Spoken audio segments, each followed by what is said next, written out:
बिस्मिल्लाहिर्रहमानिर्रहीम। हम रोज़ाना आपकी खिदमत में अर्ज़ कर रहे हैं कि कायनात की क्या अजीब व गरीब नाकाबिल यकीन चीज़ें हैं और किस तरीके से खुदावंद ताला ने कुरान करीम में 1400 साल पहले वो बातें बता दी हैं। कुछ ऐसी ही अनबिलीवेबल चीज़ें आज सुनिए। हमने आपकी खिदमत में अर्ज़ किया था कि ज़मीन पर पानी कैसे आया, उसको रिपीट नहीं करते क्योंकि उस पर पूरा एक एपिसोड किया था कि पानी के हवाले से एक नजरिया यह है कि बहुत बड़ा कॉमेट था, बर्फानी चट्टान थी, वो जमीन से टकराई और उसके साथ पानी जमीन पर उन मकामात पर आकर ठहर गया। जहां पर गहराई थी वहां पे पानी भर गया।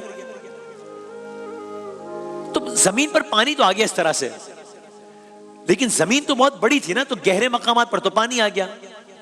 बाकी जमीन तो पानी से महरूम थी, पूरी जमीन में हर जगह तो पानी नहीं था ना।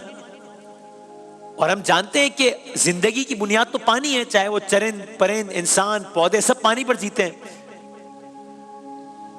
और हमने ये भी अर्ज किया था कि इतनी करोड़ों चीजें हैं लेकिन जिंदगी सिर्फ जमीन पर है, इसलिए कि जमीन पर पानी है। तो ये पानी जो आ गया था वो समंदरों से, ये पानी खुश्क जमीन पर, जमीन के कोने कोने तक कैसे पहुंचा? दरियाओं में, समंदरों में, गलियों तक कैसे पहुंचा, लोगों तक कैसे पहुंचा? इसके लिए तो कोई बहुत बड़ी प्लानिंग करनी पड़ी होगी ना, कोई मंसूबाबंदी होगी तो ही होगा ना। यानी अगेन अब मैं इसको ओवर सिंप्लीफाई कर दूं, बिल्कुल ही एक ओवर सिंप्लीफाई कर दूं। भाई आप दुनिया के निजाम की हम बात कर रहे हैं, छोड़ दें, अपने घर के निजाम की बात कर रहे हैं। घर में अगर टैंक है और घर के टैंक में पानी मौजूद है, घर में नीचे टैंक है उसमें पानी है, तो वो पानी बिल्डिंग के मुख्तलिफ मकामात पे अगर पहुंचाना है, flat number 1, flat number 2, flat number 5 पे, तो उसके लिए भी जरूरी है ना कि छत पर भी एक पानी का टैंक होगा, फिर एक मोटर लगेगी, वो जमीन टैंक से जो है वो पानी मतलब मोटर बनाई है, वो जमीन का जो टैंक है उससे पानी छत की टैंकी पर जाएगा और फिर वहां से पूरे घर में डिस्ट्रीब्यूट होगा या अपार्टमेंट डिस्ट्रीब्यूट होगा, ऐसे ही होगा ना। यानी कि सिर्फ पानी का होना तो एक बिल्डिंग में भी काफी नहीं है। कोई कहे भाई जितना इस बिल्डिंग के 10 अपार्टमेंट को जितना पानी चाहिए उतना है इस टैंक में, तो बस मसला हल हो गया। मसला तो हल नहीं हुआ क्योंकि पानी तो एक जगह पर है, तो घरों में कैसे पहुंचेगा? पूरा सिस्टम चलेगा ना, एक तो पहुंचेगा। तो मासूमाना सवाल यह है कि जमीन पर पानी तो आ गया, तो घरों तक कैसे पहुंचेगा? जानवरों तक कैसे पहुंचेगा? इंसानों तक कैसे पहुंचेगा? डिस्ट्रीब्यूट कैसे होगा? तो बस उस आसमान वाले ने इसके लिए भी एक अजीमुशान निजाम कायम किया, एक सिस्टम बनाया और उसी की हम डिटेल्स आपकी खिदमत में अर्ज करते हैं। और फिर आप ये भी देखिएगा कि कुरान करीम ने क्या कहा है इस बारे में और आप हैरान हो जाइएगा।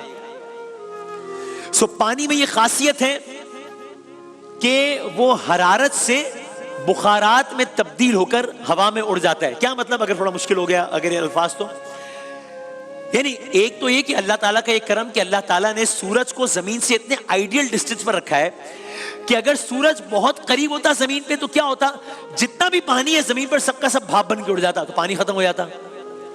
अगर सूरज जमीन से बहुत दूर होता तो क्या होता, जितना भी पानी है वो बर्फ बना रहता।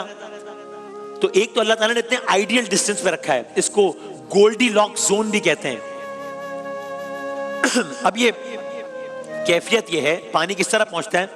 सूरज, पानी समंदरों पर है। अब सूरज की हरारत से मुस्तकिल बुनियादों पर पानी की सतह से बुखारात पैदा होते हैं। तो अगर हमको एक समंदर की सी कैफियत दिखा भी सकें कि जहां पर अब एक समंदर है, धूप निकली हुई है, सूरज है और पानी इवेपोरेट हो रहा है, समंदर का पानी। सो अब वो बुखारात की सूरत में वो पानी ऊपर चला गया, यानी कि अब वो बादल बन गए। पहले सूरज, अब वो बादल बन गए। तो यानी बादल हवा में पैदा होना शुरू हो गए कि पानी जो जमीन से गया सूरज के जरिए वो बादलों के जरिए ऊपर चला गया। अब उन बादलों में पानी है। तो अब जहां जहां पानी है उसके ऊपर बादलों की एक तय पैदा होना शुरू हो गई। लेकिन मसला अब भी है। अब मसला ये है कि बादल तो पैदा हो गए हैं लेकिन वो बादल तो पानी के ऊपर ही है ना, तो अब क्या होगा? यानी बादल पानी के ऊपर है तो अगेन पानी घरों तक कैसे पहुंचेगा, इलाकों तक कैसे पहुंचेगा? इसके लिए अल्लाह ताला ने निजाम कायम किया। इसके लिए अल्लाह ताला ने हवाएं पैदा की। अब हवाओं ने एक खास एहतमाम से, एक खास अंदाज से ये जो बादल पैदा हुए थे, इन पैदाशुदा बादलों को दूर मौजूद पहाड़ों की जानिब धकेलना शुरू किया है। मुझे भी अगर आवाज दे सके तो मुझे नहीं आवाज आ रही। अब अगर आसमान की तरफ आप देखेंगे तो आपको 24 घंटे बादलों की ट्रांसपोर्टेशन आसमान में नजर आएगी। इनमें से कुछ बादल रास्ते में बरस जाएंगे, बारिश होती है, उसकी अपनी तफसीलात हैं, और उस बारिश के पानी का बहुत सारा हिस्सा दरियाओं और नदी नालों से बहता हुआ समंदरों में जा गिरेगा, यानी दोबारा उसी समंदर में पहुंच जाएगा वो। अब ये सारे का सारा वाटर साइकिल आपने सुन लिया। अब जरा एक लम्हे को रुकिए और आप इस मुताल्लिक कुरान करीम की एक आयत सुनिए जरा।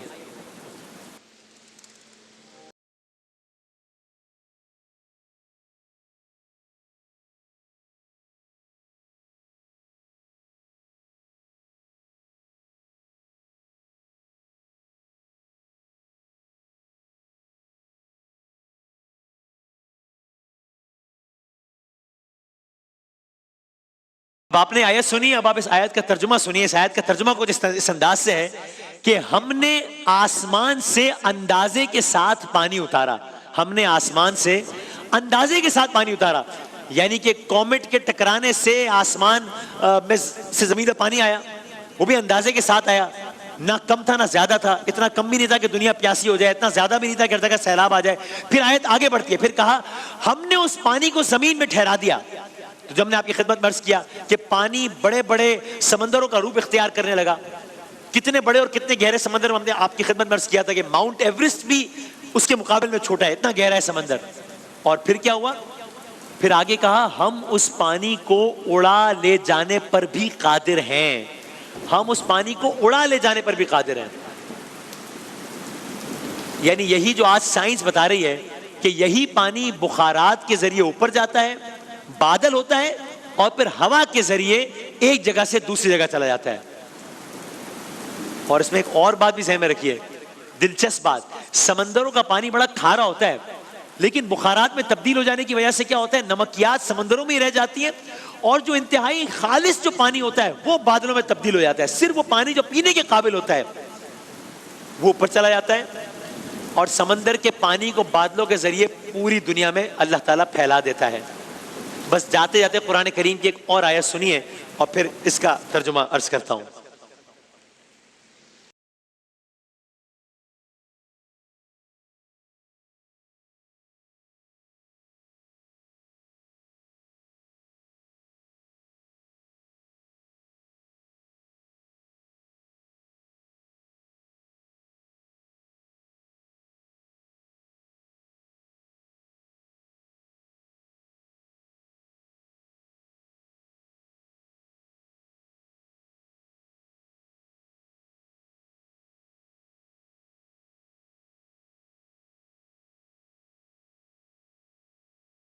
और इस आयत का तर्जुमा यह है कि अल्लाह ही है जो हवाओं को भेजता है, वो हवाएं बादल उठाती हैं, फिर वो उन बादलों को आसमान में फैलाता है, जिस तरह चाहता है उन्हें टुकड़ों में तकसीम करता है। फिर तुम देखते हो कि बारिश के कतरे बादल से टपकते चले आते हैं। ये बारिश जब वो अपने बंदों में से जिन पर चाहता है बरसाता है तो यकायक वो खुश खुर्रम हो जाते हैं। तो यानी ये सारी की सारी बातें कि जो वाटर साइकिल की सूरत में या किसी भी सूरत में आज साइंस बता रही है, ये सब 1400 साल पहले कुरान करीम ने इतनी वाज़े अल्फाज में आयात की सूरत में बताई। फिर क्यों ना हर इंसान अपने दिल से कहे और बार बार कहे अल्लाहु अकबर।